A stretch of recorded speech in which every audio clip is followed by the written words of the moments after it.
Andrés, esto es algo constante que está pasando dentro de los administradores de justicia. ¿Qué pasa con la unidad de análisis financiero? ¿Qué pasa con quienes tienen que investigar los patrimonios de estos funcionarios que van creciendo de una forma exorbitante en tiempos que realmente nos dejan mucho que pensar?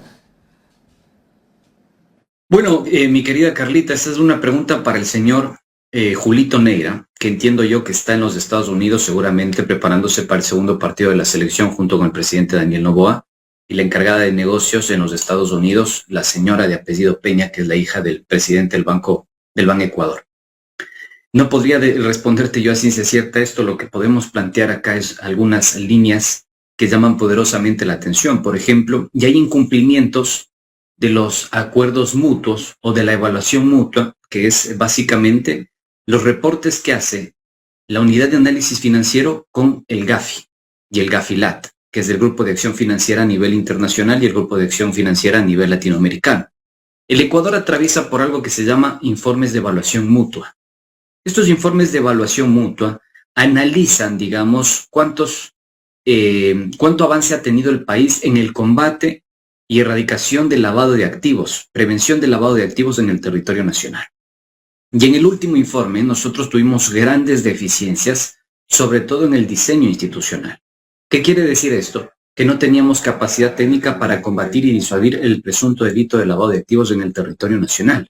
Por eso hay algunos informes de organismos no gubernamentales donde se ventila que apenas nosotros tenemos una ejecución de sentencia ejecutoriada, valga la redundancia, de apenas del 2% de eficiencia. Es decir, apenas el 2%, apenas 2 casos de 100, sí, apenas 2 casos de 100, nosotros logramos tener sentencia ejecutoriada en el Ecuador por el presunto delito de lavado de activos. Y lo que ha hecho el gobierno en mi caso puntual, por ejemplo, que me parece algo ilógico de querer vincularme a mí al presunto delito de lavado de activos, por si no lo saben, yo soy acusado por el gobierno nacional de lavar dinero en el territorio ecuatoriano y de estar vinculado con la mafia de los comandos de la frontera. Esa es la acusación que hizo la Dirección General de Investigación de la Policía Nacional en mi contra. ¿Cómo lo hizo? Esto es ¿Cuáles son los simpático y muy elementos que chistoso tienen y para muy acusarte gracioso. de eso, Andrés? Un tuit y la publicación y difusión de información en mi programa. Con eso, la Dirección General de Investigación de la Policía Nacional lo ha materializado y ha iniciado una acción que es básicamente una medida extraordinaria administrativa para congelar mis cuentas bancarias. Pero en ese proceso ellos cometen un grave error, que creo ellos no lo comprenden, no lo dimensionan y tampoco lo avisoraron. Lo hicieron con un juez pillo, porque es un pillo el señor Andrade, Renan Andrade, que incluso hay un conocido abogado, que fue defensor de importantes autoridades públicas en el país, al que también lo vincularon en este caso, que básicamente denunció que le estaban cobrando dinero para liberar la cuenta y desbloquearla. Pese a todas estas irregularidades, el señor no ha ratificado, digamos, no ha eliminado y no ha revocado la medida cautelar en contra de personas que no tenemos nada que ver en ese proceso. No conocemos a ninguno de los procesados. No hemos tenido ningún tipo de relación. No tenemos seguimientos ni vigilancias. No tenemos interceptaciones telefónicas de la ONTIAD. No tenemos chats cruzados con personas que estén procesadas, sospechosas por el presunto delito de lavado de activos. No me han visto reunido con los comandos de la frontera. No sé quiénes sean los comandos de la frontera a ciencia cierta. Lo único que hice es evidenciar lo que la DGI, la propia Dirección General de Investigación de la Policía Nacional y varios elementos de la Fiscalía General del Estado, específicamente la Unidad de Investigaciones de la Fiscalía General del Estado, hizo mal en un proceso relacionado con la supuesta estructura de los comandos de la frontera, que en planos concretos terminaban siendo los águilas. El problema acá radica en que no hizo absolutamente nada el juez, y lo que ha dado es más conocimiento a las personas que estamos siendo investigadas sobre este asunto. Y créanme que hemos logrado identificar cuáles son las principales falencias del sistema. Como les decía, estos informes de evaluación mutua, que son los informes que tiene que atravesar el Ecuador, que tiene que superarlos del Ecuador, y que tiene que sacar buena nota el Ecuador, porque si no nosotros entramos en algo que se conoce como las listas grises, o deficiencias estratégicas o países donde se está lavando activos porque no existen controles de ningún tipo. Básicamente eso es lo que está sucediendo en el territorio nacional. Nosotros ya estamos por ingresar a una lista gris, porque no existe control de ningún tipo.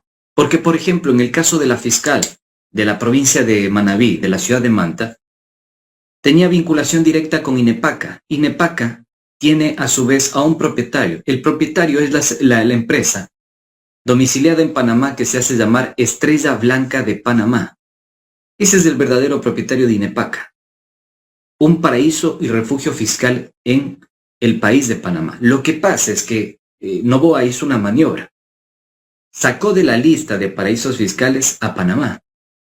Entonces con eso reduces el control interno para que no exista escándalo al respecto de superar los informes de evaluación mutua. Entonces, como no tenemos nosotros un indicador y una evaluación y un control del propio GAF y GAFILAT que nos exige en función de los parámetros que nosotros tengamos, el Ecuador se ha convertido en una gran lavandería hoy por hoy.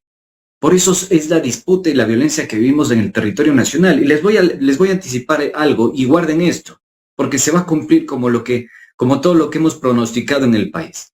Este año va a ser el año más violento de la historia ecuatoriana y van a ser las elecciones más violentas de la historia del país, donde van a existir, sin lugar a dudas, magnicidios. Y cuando digo magnicidios no solo me refiero a autoridades o candidatos, me refiero a todos funcionarios públicos que forman parte de la estructura del Estado. Porque el lavado de activos está disputando las nuevas rutas, y las rutas principales hoy por hoy es lavar el dinero ilícito en municipios, prefecturas, gobiernos autónomos descentralizados que se están prestando para receptar las exigencias de las bandas criminales y lavar obviamente este dinero. Entonces, yo no he dicho, como han dicho otros colegas al respecto, que la señora estaba investigando el caso de el atentado en las lanchas o las 38 lanchas en el puerto pesquero de Manta. No he dicho de su supuesta relación con el Loco Oviedo. No he hablado si la mataron los choneros o los tiguerones o los lobos. Lo que he dicho puntualmente es que la señora aparece en un informe reservado de la Dirección Nacional para la Prevención del Lavado de Activos. Y que la empresa, cuando ella gerenció el área de fletaje naval de esta compañía, tiene un vínculo directo con Estrella Blanca de Panamá, que es un paraíso fiscal, una guarida fiscal. Eso es lo que denunciamos en este espacio, además de sus inconsistencias en su declaración de patrimonio, sus inconsistencias en la declaración del impuesto a la renta y sus inconsistencias a lo largo de la gestión y función pública. Eso es lo que nosotros denunciamos. Andrés, en esta investigación, ¿no? Si bien es cierto, esta funcionaria trabajaba en una empresa privada y en Manta hay empresas pesqueras, atuneras, ¿no? Y en estas empresas hay muchas denuncias de lo que transportan dentro de sus embarcaciones, ¿no? Tú mejor que nadie lo sabes, ¿no? Y es una disputa por aquello. De repente, ¿y no tiene algún vínculo con alguna de estas denuncias o estos casos? Es que eso es justamente lo que está llamando la atención en este proceso. Mira, cuando se hace este informe de la Dirección Nacional para la Prevención del Lavado de Activos, mi querida Carlita, lo que se ventila básicamente es un análisis de coincidencias. ¿Qué quiere decir esto? Que los funcionarios de Dirección Nacional examinan si los administradores de esta compañía, los socios de esta compañía, tienen un vínculo directo con algún funcionario público o los funcionarios públicos con esta compañía, y a su vez tiene procesos legales por tráfico de sustancias o lavado de activos. Con eso elaboran el informe. Entonces te van detallando: compañía Pepito de los Palotes, coincidencia. Compañía señor Gloria Alexandra Bravo Cedeño, coincidencia. Y así sucesivamente y de manera sistemática. Entonces es una lista donde están aproximadamente unos 2,000 funcionarios públicos. ¿Ok? Solo en la provincia de Manabí. Y yo lo he dicho de manera sistemática y bien claro, ¿no? La ciudad de Manta específicamente, la ciudad de Manta se ha convertido en una de las sucursales privilegiadas, si no es la capital ya, de lavado de activos en el territorio nacional. sobre todo en el sector inmobiliario. Y esto es muy sencillo de ver. Después de la denuncia que yo realicé el día de ayer, recibí decenas de mensajes. Y mensajes con fuentes que han facilitado documentos, en concreto denuncias contra compañías, sobre todo del sector inmobiliario, donde se dice clara y expresamente, sabe que esta empresa se está prestando para el lavado de activos. Están recibiendo dineros de bandas delictivas y las están colocando en inversiones en el sector inmobiliario, en construcciones, y usted sabe que después de esto se vende a precio de gallina enferma. Es decir, hay departamentos, ustedes se pueden ir a las zonas privilegiadas de Manta, hay departamentos que cuestan o tienen una cifra irrisoria, o sea, en el mercado no van a encontrar Andrés, ese precio. no habrá, ¿no? Especulando, ojo, una línea conductual entre los ataques de las embarcaciones, la muerte de la fiscal, y digo por la relación que ella ha tenido en este tipo de negocios, ¿no? Privados. Sin lugar a dudas, es que lo que plantea justamente es eso. Pero acá nosotros cambiamos la estrategia, no utilizamos las fuentes que pueden decirnos, sí, evidentemente Andrés, la señora estaba metida y sobre todo con la alcaldesa de la ciudad de Manta y todo lo que sucedió con el alcalde asesinado, el señor Intriago, donde ha quedado el crimen completamente en la impunidad. Yo lo decía el día de ayer, no me fío de las fuentes ni militares ni policiales en este contexto porque es un poco confiar en el diablo, ¿no? Son instituciones completamente coludidas con el crimen organizado y sobre todo donde están infiltradas de lleno el crimen organizado. El crimen organizado manda hoy por hoy en las fuerzas del orden. Eso no lo tenemos que poner en tela de duda. De hecho, lo hemos demostrado hasta la saciedad. Hasta el sol de hoy seguimos esperando, por ejemplo, que exista una sentencia en contra de los narcogenerales y no hay un solo narcogeneral capturado en el país. Entonces, esto genera muchas suspicacias al respecto y claramente preocupa por una simple razón. Lo que sucedió el día de ayer, más el informe, más todos los atentados que han existido contra las embarcaciones pesqueras, da luces sobre una nueva disputa que existe hoy por hoy en el campo de las estructuras criminales que están viendo a Manta como una salida de narcóticos, pero al mismo tiempo como un campo de lavado de activos. Y especialmente esto lo estaría conduciendo el Loco Oviedo, entre otros personajes que espero que muy pronto puedan conocerlos. Andrés, ¿qué relación tenía la fiscal con el abogado del expresidente Guillermo Lasso? Que justamente ayer lo mencionaste, no me recuerdo cómo se llama el abogado. Neira Orellana. ¿Tenía alguna relación? Sí, básicamente la relación que tienen y la conexión entre la fiscal y el señor Neira Orellana, que fue el abogado defensor de Guillermo Lasso en el contexto de la disolución de la Asamblea Nacional o la muerte cruzada, es básicamente que los dos fueron funcionarios activos, altos ejecutivos de INEPACA. La una fue gerente de flota y el otro fue gerente administrador de la compañía. Y esto llama poderosamente la atención. ¿Por qué? Porque, insisto, el propietario de INEPACA es de Estrella Blanca Sociedad Anónima, una empresa domiciliada en un paraíso fiscal. Ustedes deben recordar el caso Pandora Papers, donde se ventiló la relación de Guillermo Lasso con paraísos fiscales, con empresas de papel, no solo domiciliados en Panamá, sino en diferentes guaridas o refugios fiscales a lo largo del continente americano. Está Delaware, está Bahamas, está Islas Caimán, está, bueno, unas Islas Vírgenes Británicas, etc. Entonces yo creo que esto llama la atención y tiene que convocarnos a una reflexión profunda, porque hay una conexión clara entre el poder político y un poder político que fue censurado en el año 2023.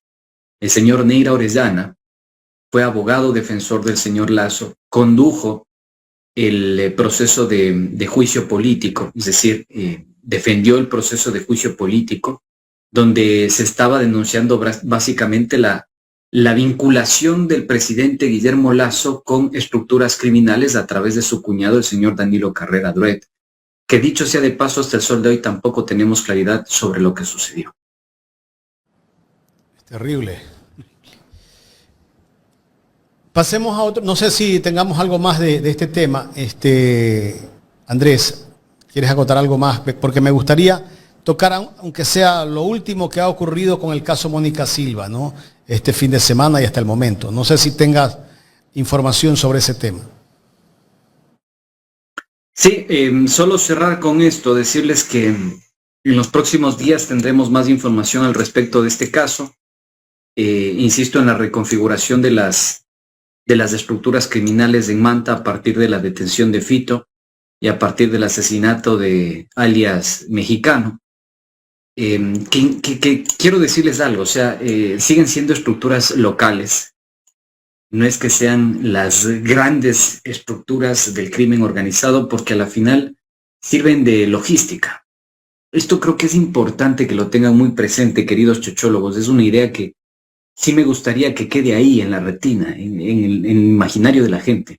No es que porque detengan a Fito, porque detengan a Fede, porque detengan a el Lobo Menor, porque detengan a Pipo, porque detengan a el Negro Willy, el crimen organizado y la violencia se va a terminar en el país. En la pirámide de la delincuencia o de la actividad narcodelictiva, esos son simples operarios. Es decir, funcionan como puente o logística para que la violencia tenga un asidero, una base para poder hacer sus cuestiones operativas. Hay que pensar en la economía criminal de gran escala, la que está inmersa con la dinámica económica y productiva del país, que es de la que nadie habla en el Ecuador. Y creo que eso es importante que lo tengan claro. En criollo, y siendo puntuales, empresarios de cuello blanco. O sea, arriba del caso de alias Fito, hay otros peces más gordos, que son los que dirigen a ellos. Pero por supuesto, mi querido Jaime, o sea, hay peces gordos. Mira, yo espero que tengamos algo... ¿Aquí o están y con afuera? Esos peces están aquí o afuera. A nivel nacional y a nivel internacional. O sea, eso también tiene que quedar muy claro. Yo, cuando presentamos el caso de Novoa Trading, planteamos también una prueba que pasó desapercibido para la clase política. La vinculación del grupo Novoa o las empresas de la familia presidencial con León Bamparis, un intermediario que facilita la importación de frutos o frutas tropicales a Europa, que es la que financió la parra, la pachanga, la fiesta, la juerga que se pegó Novoa en el año 2024. Entonces, creo que billetes. Es una cosa de 2 más 2. Donde lanzó billetes. Donde lanzó billetes, donde se emborrachó, donde hizo lo que hizo. Bueno, ustedes ya saben más los detalles, ¿no? Bueno, ahora sí pasemos al tema de Mónica Silva. ¿Qué conoces de lo último que de pronto has podido investigar de este caso? Te voy a ser sincero, yo creo que es un tema bastante sensible y diferente al resto de casos que pueden ser escándalos a nivel nacional, que al gobierno le preocupa el caso de Mónica Silva por una razón, porque no es ecuatoriana. Porque si fuese ecuatoriana pueden esconderlo, pueden dosificar el impacto, pueden bajar un poco las tensiones y todo lo que tú quieras. Pero el caso de Mónica Silva es distinto porque es una ciudadana de la Unión Europea. Entonces, al ser de la Unión Europea, lo que ya ha divulgado el medio digital La Defensa, Polonia está muy interesada y la Fiscalía polaca está muy interesada en que se haga una pericia y que se establezcan nuevamente las razones de la muerte de Mónica Silva. Y ahí vamos a encontrar muchas sorpresas, porque la muerte de Mónica Silva tiene que leerse en un contexto de denuncia que ella ejecutó y realizó de manera sistemática. Yo estuve con ella en contacto desde febrero del año en curso. Me contactó antes de salir de Venezuela y estuvimos conversando largo y tendido porque varios colegas no le quisieron atender. Entre esos, me han dicho que los que hoy fungen como denunciantes del caso Rengel, las hijas de Villavicencio, estos tipos de de periodismo de investigación, el otro tipo que no recuerdo el nombre, que también anda por ahí asociándose con las Villavicencio y demás. Toda esta gente no le quiso atender porque le daba largas, dilataba y dilataba. Y ella me decía a mí, y yo creo que no me quiso atender por una razón, Andrés, porque encontré vínculos con el Grupo Noboa. Entonces, la semana anterior nosotros publicamos un audio de toda la información con la que cuento, que estamos verificándola también. Son muchos documentos que ha facilitado Mónica antes de su partida, antes de su asesinato, a mí no me pesa decirlo. Y básicamente esta información apunta directamente al caso Sunshine y cómo este caso termina asociándose con operadores o socios o aliados políticos del presidente de la República, Daniel Noboa, y de ADN. Es el caso del vicepresidente de la Asamblea Nacional, el señor Otto Vera Palacios, y también el caso del expresidente de la Asamblea Nacional, Niels Olsen, y varios operadores políticos en la provincia de Santa Elena. Esto es preocupante.